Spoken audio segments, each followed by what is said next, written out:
So this is just a quick review from last week. We're going to find the greatest common factor for each of the terms in the expression. You guys don't have to follow step 1 on your note sheet, which says do a factor tree.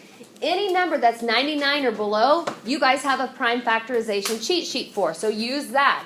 So what I would have you do is drop down and we're going to make our list. So what are your prime factors for 8? Okay, and then looking at your sheet, what are your prime factors for 10? 2 and 5. Okay, now that we have our prime factors, we're going to circle the prime factors that they both have in common.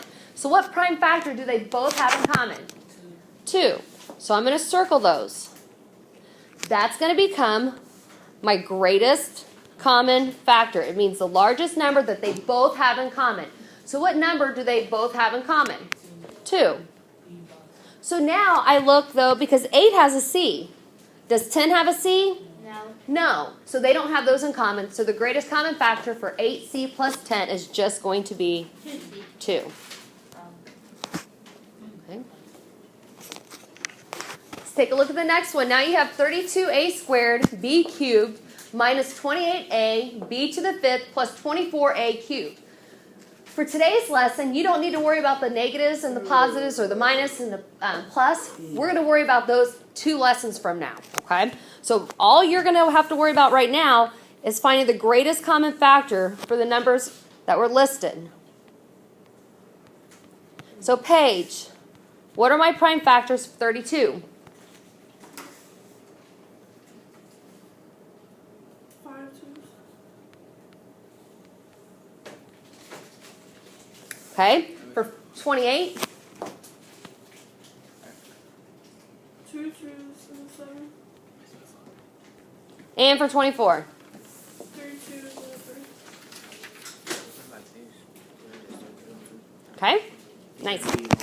Now we're going to circle what all 3 numbers have in common. So Nico, what all 3 numbers, or what all 3 prime factors do they have in common? Okay, so they have a group of 2s. And another group of 2s. Anything else? Okay, so I'm going to come over here. I'm going to write greatest common factor. So they have a group of 2 times another group of 2. So what's 2 times 2? So 4. So the greatest common factor of 32, 28, and 24 is going to be 4. Now we need to look at our variables. So they all have an a in common, as Nico was saying. What's the variable with the smallest exponent, Nico? Just plain a. Okay? Do they all have a b in common? Yes. No. What? Look. Oh, no. No. So our greatest common factor is just going to be 4a. What the heck? I put the B. The Did you? three. That's what I Just put the b. All right. Oop, I'm going to run out of room. So we have 54, 45, and 50. This stuff done. All right. Vernell, who has a positive attitude today, what are my prime factors of 54? 2,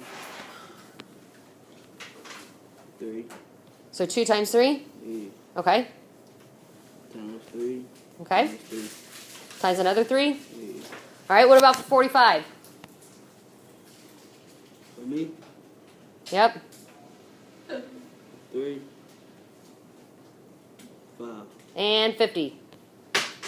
2, 5, 3, 5, Another 5? yeah. All right. So when we're going to look to see what they all 3 have in common, do they all have a 2 in common? All 3 numbers, do they all have a 2 in common? No. Do they all have a 3 in common? No. Do they all have a 5 in common? No, they don't. No, they No. don't all 3 have a 5 in common. If they do not have any prime factors that we listed in common, what do we automatically know the greatest common factor for these numbers are going to be? 1. So we're going to come over to the right. Excuse me. I'm going to write greatest common factor. You guys told me it's going to be 1. Then we're going to look at our variables. Do they all have an e in common? Yes. What is the variable with the smallest exponent? E2. So e squared. Do they all have an f in common? Yes. What is the one with the smallest exponent? F by some. Just f. Do I have to have that 1 up in front of the variables? No. No. And there's your final answer. How many guys got that one right? Good. All right, make sure your names are on them. Go ahead and pass them up.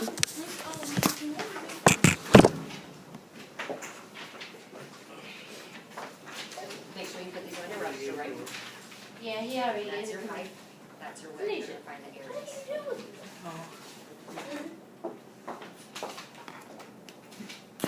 All right. Chopsticks.